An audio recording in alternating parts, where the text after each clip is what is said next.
Llegó el momento de la entrevista estelar en Habla Caracas.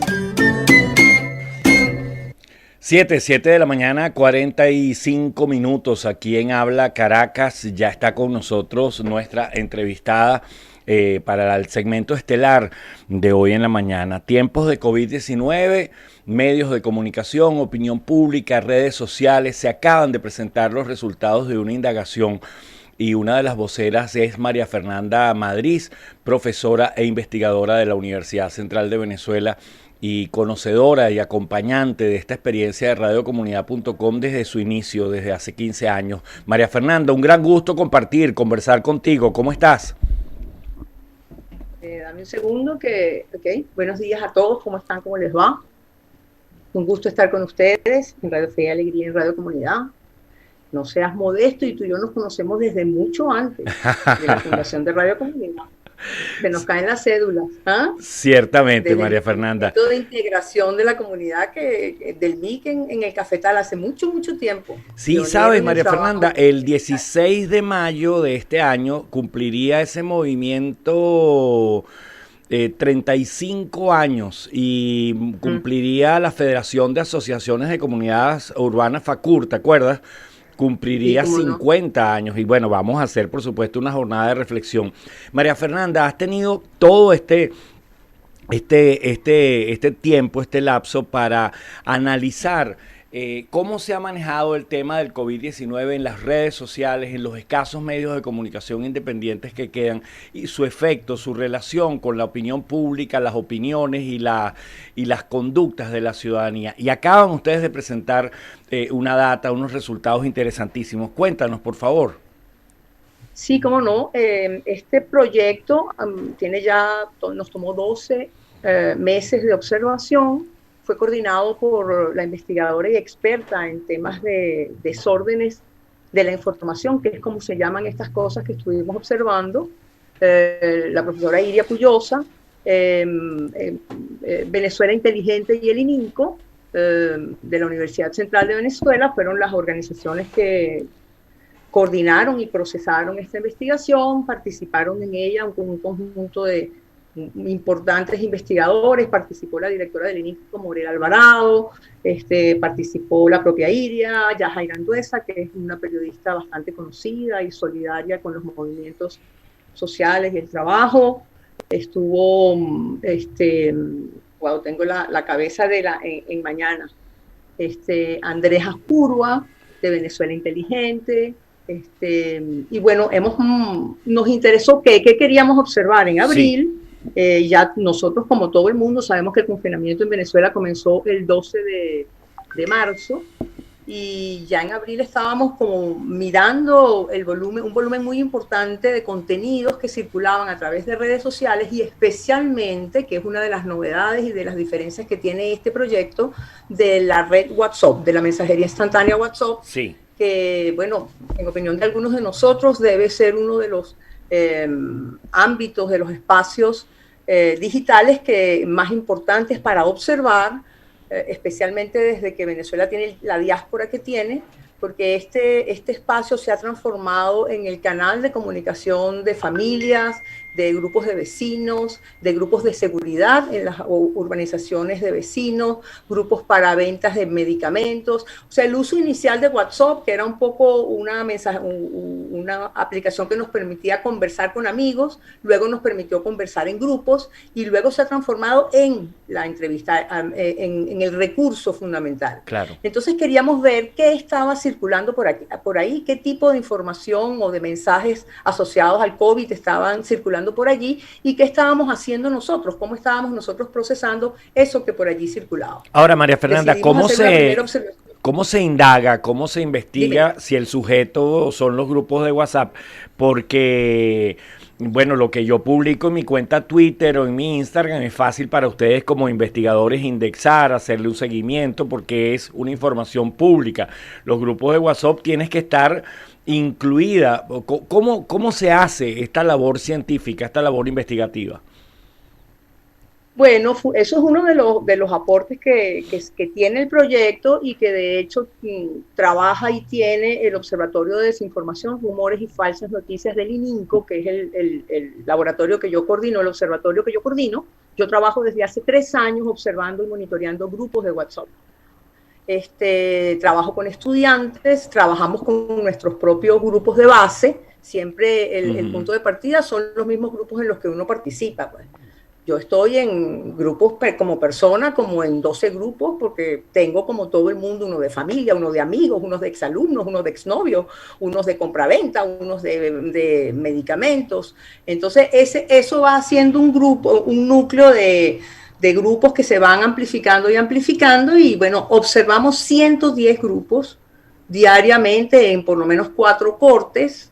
Eso hizo un total por aquí está el número, 5.020 miembros en esos grupos, una muestra bastante representativa, y entonces recogíamos y compilábamos todo lo que tenía que ver con COVID. Entre abril y julio fue todo lo que se refería a la pandemia, independientemente de que fuesen contenidos verificados o conversacionales, que son importantísimos, esto que estamos hablando, que uno habla con su hijo, habla con su familia, habla con la vecina, interactuamos a través de estos recursos con muchos temas y con muchos perfiles de grupo. Y entre todo eso, circulaba casi que en ese movimiento de ola el tema del COVID. Entonces terminamos recompilando en este primer periodo un total de 2.401 piezas referidas al tema de la pandemia, ¿no? Muy diversas. Nosotros ubicamos como 6 temáticas fundamentales, 6 tipos de contenidos fundamentales. Tuvimos muchas piezas, esto es interesante porque el proyecto y el tema fundamental es la desinformación, que es de lo que vamos a hablar ahorita mismo. Sí. Pero ahí no solamente circuló desinformación, y esto es muy importante. Nosotros comunicamos a propósito de la pandemia y compartimos en estos grupos, digo nosotros porque son todos las personas que vivimos, hacemos vida en esta especie de nueva plaza pública, de nuevo espacio para la chismografía cotidiana. Compartimos piezas infoeducativas, un volumen muy importante de materiales que nos informaban sobre qué era el COVID, por qué ocurría, dónde estaba, qué nos podía pasar. Un conjunto importante de piezas motivacionales que nos proponían y nos incitaban a cuidarnos, a activar mecanismos de bioseguridad, algunas desde lugares muy hermosos, otras casi psicoterror, en la desesperación de que nos cuidáramos. A veces éramos como, y es interesante esto porque el COVID conecta, ancla en el universo de lo emocional, de los temores, de las angustias, también de las esperanzas y de las buenas noticias cuando las personas sanan. Entonces, es muy interesante en cuáles y con cuáles emociones colectivas, lo que uno llama el patos colectivo, y también la emocionalidad, el universo psicoemocional individual, conectaban y estimulaban estas piezas, ¿no? Tuvimos muchas devocionales, cadenas de oración, petitorios de perdón, y tuvimos un volumen muy importante de piezas de solidaridad, especialmente de grupos de voluntarios de distintas iglesias en Venezuela que convocaban a apoyar a los enfermos. También tuvimos piezas, y estas sí entran dentro de las desinformativas, de estigmatización, estigma incluso entre vecinos, estigmatización por momentos, por temor del propio personal de salud cuando llegaba a sus casas, y tuvimos un volumen abrumador de piezas humorísticas. Circularon enormes y muy creativas piezas humorísticas que, aparte de darnos... María Fernanda, ¿perdón? Disculpa, ¿hay cómo comparar? O sea, hay colegas tuyos en Bogotá, en Buenos Aires, en Madrid, en Chicago. ¿Hay cómo comparar? Porque cuando tocas el tema de la respuesta, la reacción, la utilización de la herramienta del humor, me parece que ese es un rasgo como que característico. Y quisiera tener evidencia que ese es un rasgo de la sociedad venezolana. ¿Y cómo compararnos con otras sociedades sobre cómo utilizamos el humor ante la adversidad? Hasta donde yo conozco, asociado a COVID, con la exhaustividad que nosotros observamos, no tengo a este momento noticias, ¿no? Sí. De todas maneras, el humor es un recurso universal, aunque hay algunos pueblos como los nuestros y nosotros mismos que somos más echadores de broma que otros, ¿no? Sí. El volumen de piezas, de hecho el humor fue el segmento que mayor cantidad de piezas contabilizó. Y esto es muy interesante también, Elías, porque por supuesto que estuvo allí el venezolano que se sobrepone, que se burla de sí mismo, pero eso también visibilizó un universo sociológico interesante y a mirar, porque en esas piezas aparecieron, por ejemplo, retratadas relaciones de familia entre parejas, la manera como los esposos se relacionan con las esposas con los esposos, los padres con los hijos, y muchas veces esas relaciones que ahí se visibilizaban mostraban algún tipo de fobias, de saturación. Hubo muchas piezas sobre la relación de los venezolanos con su cuerpo, por ejemplo, preocupaciones importantísimas por obesidad, preocupaciones por todo esto a través del humor. Por ejemplo, el cabello. Los venezolanos tienen un tema con su físico y con su representación dentro de su físico muy importante. Entonces, las piezas humorísticas sobre qué le estaba pasando a las personas en el cabello, qué pasaba con las uñas, qué pasaba con la ropa, muy presentes, mucho sexismo apareció también allí y también algunas fobias. Todo eso enhebrado con la liberación de la temática, la necesidad de reír frente a una situación que nos agarró a todos, no fuera de base, porque esto se viene esperando o alertando, el tema de posibles pandemias globales se vienen alertando desde hace ya años, puesto que ya ha habido, desde que se registra esto en el tiempo, y se registra desde hace mucho tiempo, pandemias siempre nos referimos a la gran mal llamada gripe española 2017, pero nosotros, la historia del mundo registra pandemias y devastaciones desde que se escribe historia, pues. Entonces, y a otro grupo, efectivamente, de piezas desinformativas, que son las que al final iban a ser el tema central de nuestra preocupación, de nuestro trabajo. ¿Qué entendemos por piezas desinformativas? Bueno, un grupo, lo que yo llamo normalmente, y la gente no puedo llamarlas de mejor manera para entendernos, mentiras cochinas. Yo las llamo las mentiras cochinas en Observe. Pero es un conjunto de piezas que comunican a propósito de algo, de un acontecer, en este caso la pandemia, contenidos que no son contenidos veraces conforme a los hechos, sino en una gradación interesante que puede ir desde lo que llamamos contenidos inexactos. Ahí no hay intencionalidad de dañar a nadie, de algún modo la descripción técnica, la definición más técnica y además también muy anterior a la situación pandémica contemporánea de lo que es desinformar, son el poner a circular en los sistemas mediáticos, no, ahora los digitales, pero antes de los digitales esto existía, o sea, la relación entre mentira, poder, política, claro, manipulación informativa, guerra psicológica a través de mensajes, es tan antigua como la política. Como la relación entre ciudadanos y poder, pues, pero los medios digitales han amplificado el alcance y sobre todo los actores que pueden amplificar y multiplicar y participar en el proceso de desinformar a terceros.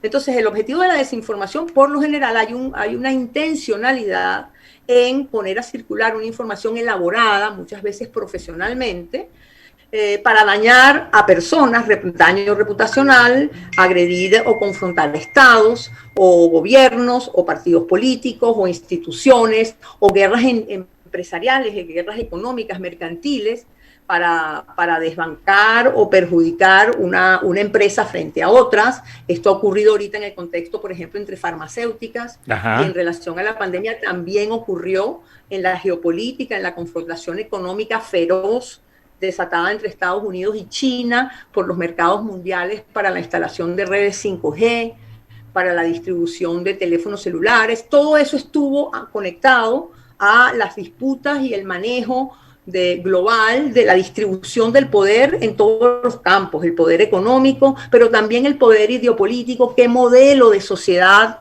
está hoy debatiéndose, sistemas democráticos donde las personas podemos opinar o no, sistemas democráticos donde los derechos políticos y civiles se pueden ejercer en libertad o no, y también confrontación entre modelos de sanación y de salud, entre el modelo de alguna manera científico que agrupa al mundo occidental y otros modelos tradicionales asociados a otras culturas. India, China, Japón han sanado durante muchos años sus ciudadanos apelando a métodos y a tratamientos y a farmacopea y herbolarias que no necesariamente son las mismas que utilizamos en Occidente. Y nosotros mismos tenemos esto que uno llama las medicinas caseras.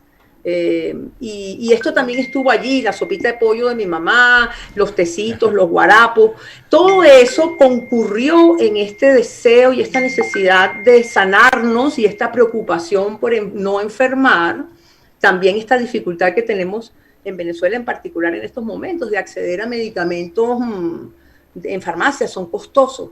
Entonces todos esos temas estuvieron allí concurriendo. Y en torno a ello se produjo, sí, mucha desinformación en relación a tratamientos, qué podemos y qué no podemos utilizar, sobre todo qué capacidad tenían estos tratamientos. Porque tomarse los guarapos no hace daño, hay una cantidad de componentes y herbolarios, hierbas que ayudan a mantener el sistema inmunológico bien y comer ajo. Y hay una cantidad de sabiduría acumulada que tiene que ver con los beneficios y las bondades de cierta dieta alimentaria y ciertos brebajes y ciertas prácticas, hacer ejercicio, tomar sol, etcétera. Pero eso no, y esto es lo importante, que uno converse esto y lo practique porque ayuda, porque coadyuva, porque apoya, porque mejora mi capacidad para enfrentar la pandemia, enfrentar la eventual enfermedad, es una cosa. Y otra cosa es que eso evite que me dé y que si me da, lo pueda curar, me pueda sanar, pueda tratar mi enfermedad con estos recursos, por lo menos no exclusivamente ni fundamentalmente, y sobre todo curarla. No existe una cura en este momento, en general los virus no se curan. Los virus se atienden toda su sintomatología y se permite y se ayuda al cuerpo tratando todo ese universo de síntomas que el cuerpo efectivamente pueda enfrentar ese agente ajeno que es el virus. Ocurre igual en los medios, en la comunicación, por eso no es gratuita la relación, la comparación entre virus orgánico, físico y virus informacional, porque además producen el mismo tipo de problemas. Desorganizan internamente el cuerpo, desarman al sistema inmunológico del cuerpo para defenderse frente a este agresor, y al cuerpo le toma un tiempo en desarrollar mecanismos de inmunidad frente a estos adversarios. Y eso igualito pasa con la comunicación. María Fernanda. Nosotros tuvimos... Sí, justamente hablabas de que hay ciertos alimentos, costumbres, prácticas que nos ayudan con nuestro sistema inmune frente a la enfermedad. ¿Hay recomendaciones de una investigadora, de una académica como tú, para que un ciudadano eleve sus defensas o mejore su sistema inmune ante estos desórdenes de la investigación, ante las noticias falsas? Sí, cómo no, y este es el tema, entender que eso funciona igualito que en el cuerpo. Y que lo más importante, como lo es en el caso del cuerpo, y es importante insistir en esto, hay que tener claro que estas cosas nos ayudan, pero no las extinguen. El hecho de que yo tome incluso individualmente algunas medidas desde el punto de vista informativo para protegerme del impacto de estas noticias falsas, no hace que ellas desaparezcan del sistema. Ellas van a estar allí, y si una vez aplicando los tips de los que vamos a hablar ahora, pues básicamente tener sentido común también, Elías. Uno recibe por internet, nosotros detectamos una muestra, casi una fauna de contenidos, de piezas, donde, las mentiras, no hay otra manera, desde medias verdades, y estas quizás son las más peligrosas, porque cuando algo tiene un cierto nivel de asiento en la realidad, es más fácil, es plausible que uno lo compre que cuando las cosas son insólitas. Y aún así, Nosotros, el humano también, y especialmente en periodos de temor como los que estamos viviendo, eso es una cosa que nadie en el planeta había vivido. Históricamente lo habíamos reportado y registrado, pero vivirlo en carne y hueso, literalmente en carne y hueso, es algo que no conocíamos. Entonces uno frente a lo desconocido suele tener mecanismos de defensa, de temor, y por lo tanto es proclive a comprar una cantidad de planteamientos y de propuestas que en otro escenario no compraría. ¿Qué actores? Uno de los grupos, ajá. ¿Qué actores, María Fernanda? Para poder entrar, perdón. ¿Qué actores intervienen en el proceso de la elaboración, el diseño y la puesta en escena de esas noticias falsas, de eso que ustedes atinadísimamente hacen el paralelismo con el virus que estamos afrontando y lo llaman los desórdenes, la desorganización? Son unos laboratorios, son unas personas malvadas, perversas, simplemente es una reacción en cadena entre seres humanos que estamos asustados y intentamos brindarle un servicio a los demás, ayudar, divulgando esta información. ¿Cuántas fuerzas, cuántos fenómenos están presentes al mismo tiempo allí? Un poco de todo lo que acabas de enumerar, y eso fue uno de los objetivos de este proyecto. Nosotros queríamos saber, es distinto, queríamos saber cuántos de estos contenidos que circulaban por WhatsApp eran premeditadamente diseñados por equipos además de profesionales, ajá, con intencionalidades explícitas. Desacreditar, por ejemplo, un volumen importante de materiales para desacreditar a la Organización Mundial de la Salud y otras instituciones globales que de alguna manera tomaron rienda, por lo menos en esto que llamamos el mundo occidental, que cada vez Occidente se va transformando cada vez más en casi la totalidad del globo. Entonces, cuando tú notas sistematicidad, cuando notas regularidad en la producción de unos contenidos, cuando recibes piezas distintas, pero cuando las analizas en lo que dicen, encuentras que repiten lo mismo muchas veces utilizando varios formatos, utilizando varios caminos, tú puedes intuir y puedes postular hipótesis de que estos contenidos responden a campañas profesionales con la intencionalidad, y parte del trabajo fue detectar en los casos en que pudimos detectar campañas organizadas, cuál es la intencionalidad detrás. Habitualmente eso se organiza en torno, siempre son temas de poder, en unos casos peleas por mercados, ya lo dijimos, hubo un volumen muy importante de materiales que visibilizaban la confrontación y que se sabe, tú notas por la sistematicidad, por el núcleo y la repetición de los contenidos que respondieron a geopolítica planetaria. Por ejemplo, el desarrollo de la xenofobia, además tuvo anclaje en la realidad, este desarrollo del odio hacia lo chino y hacia los chinos y el virus chino. Es Donald Trump quien institucionaliza como nombre de la pandemia virus chino.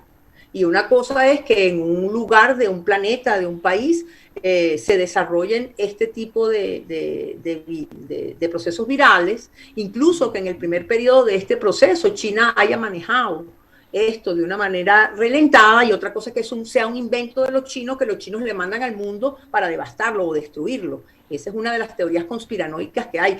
Había la contraria, los chinos respondieron diciendo que esto había salido de unos laboratorios norteamericanos, que el virus era inventado, y cuando tú notas por los laboratorios estadounidenses para devastar y destruir la economía china, porque es una economía que viene en ascenso, en crecimiento planetario, global, con inversión de capitales. Cuando tú notas que eso se repite y se repite y se repite, tú dices, aquí hay intencionalidad organizada, estratégicamente organizada y con objetivos políticos o económicos que están detrás. María ¿Cuál Fernanda, es la verdadera tragedia? Cuando llegan quiero ustedes... esto porque toca lo que tú decías. Sí. ¿Cuál es la verdadera tragedia? Que yo recibo eso en mi teléfono. Ajá. Yo no formo parte de la conspiración, pero yo lo recibo. Además, en un país donde las líneas de comunicación están bastante limitadas, estoy en temor, estoy en preocupación, me siento silenciada y automáticamente interpreto esto como una verdad. Y yo incluso me siento como ciudadano y como familia en la obligación de informar de inmediato a toda la gente que yo pueda sobre esta verdad.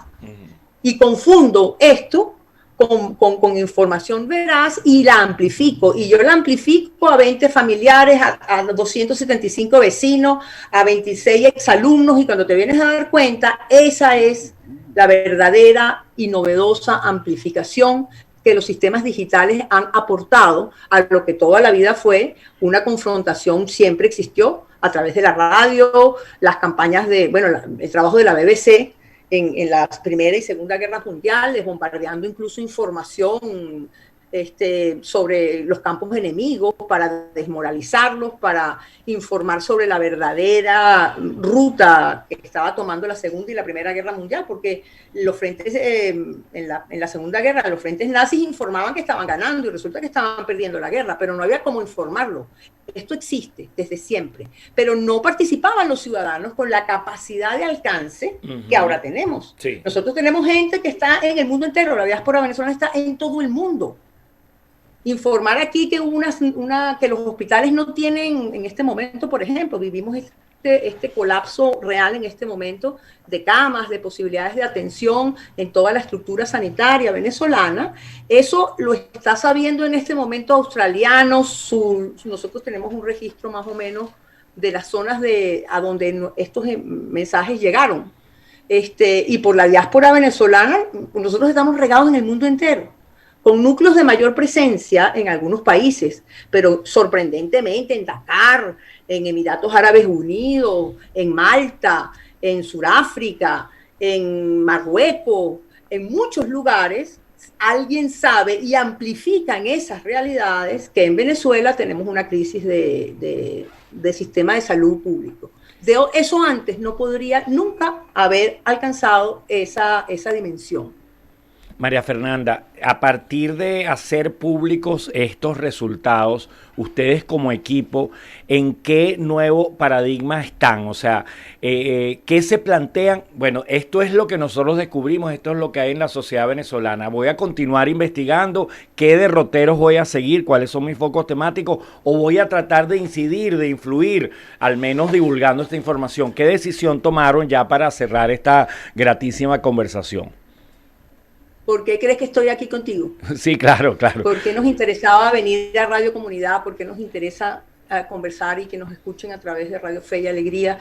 Porque si la investigación especializada no nos sirve a todos los ciudadanos para bajarnos un poquito los niveles de ansiedad, adquirir algunas herramientas que nos protejan contra este virus y nos fortalezcan, la investigación académica no tiene como demasiado sentido. Claro. Nosotros vamos a seguir investigando porque la data dura es necesaria, pero lo más importante, y es una invitación que hago a la cantidad de personas que escuchan tu programa y escuchan Radio Fe y Alegría, a que nos busquen y nos contacten. Nosotros deseamos hacer trabajo, bajar esta información a los condominios, a las asociaciones de vecinos, a los núcleos donde la gente vive estos problemas. Yo les quiero dar, ustedes se pueden comunicar con nosotros a través de las redes sociales del ININCO, @ININCOUCB, o del observatorio que yo dirijo, @ObserveUCB, o incluso de mis redes personales, @MadridMFM, Madrid con Z, para solicitar mayor información, para armar y organizar presentaciones a asociaciones de vecinos, a redes de vecinos, a consejos comunales, a grupos de activistas que están trabajando directamente en terreno con este tema. Y para quienes de pronto estas herramientas, el desmontaje de algunas de las mentiras, toda la campaña que hay ahorita antivacunas, por ejemplo, que es una de nuestras mayores preocupaciones, tenemos elementos para desmontar la mayoría de las falacias que circulan en relación a los riesgos de vacunarse. La vacuna tiene riesgos, como en el mundo entero se sabe, claro, pero no podemos desmontar este recurso y resistirnos a vacunar en función de falacias, de mentiras que son realmente ciencia ficción, pues. María Fernanda, agradecido contigo por tu presencia en la mañana de hoy. Un especial abrazo de agradecimiento a una querida amiga, una barquisimetana ilustre, Yaya Anduesa, porque hizo este puente para que tuviéramos esta conversación. María Fernanda, tomo nota que ¿Están ustedes en disposición de conversar con las organizaciones comunitarias? Desde ya te digo, Sí. así como hoy en la mañana vamos a anunciar nuestro total apoyo para que los condominios, las comunidades del país ayuden a que los investigadores de la UCAP, de la encuesta de condiciones de vida del venezolano, entren a esas comunidades. Tú sabes, hay la natural resistencia, María Fernanda, por miles de razones, ¿no? Los ladrones se disfrazan de lo que sea, tienen credenciales falsas de lo que sea. Así como vamos a hacer esto con la encuesta en COVID en la mañana de hoy, que lo merece, por supuesto, que le demos este apoyo. Queremos conversar contigo para que los resultados de la investigación sean escuchados por la gente que maneja los grupos WhatsApp en los condominios, que creo que esa dimensión, María Fernanda, es interesantísima. Y luego, bueno, para la siguiente etapa de la investigación, a lo mejor podemos aumentar significativamente el radio de lo que se mira, ¿verdad? Bueno, esa es la idea, María Fernanda. Un gran beso. Agradecidos. Un abrazo para ti. Gracias. Invítame a la celebración del MIC, invítame a las celebraciones del MIC, que tengo investigación hecha y publicada sobre ustedes. Claro, sí, queremos hacer algo. Gracias, María Fernanda, gracias por esa memoria prodigiosa. Un abrazo. Muy agradecidos también con mi compañera de equipo, con Tibaire Altuve, que nos ha cedido el programa micondominio.com en la radio estos minutos extras para conversar con la investigadora y profesora de la Universidad Central de Venezuela, del Instituto de Investigaciones de la Comunicación, María Fernanda Madrid. Un gusto haber compartido con ustedes. Nos vamos, pero recuerda que de lunes a viernes, de 6 a 8 de la mañana, Habla Caracas. Habla Caracas. Por Radio Fe y Alegría y radiocomunidad.com. Bueno, Caracas, Dios te bendiga, entera, completita. Y que viva Venezuela.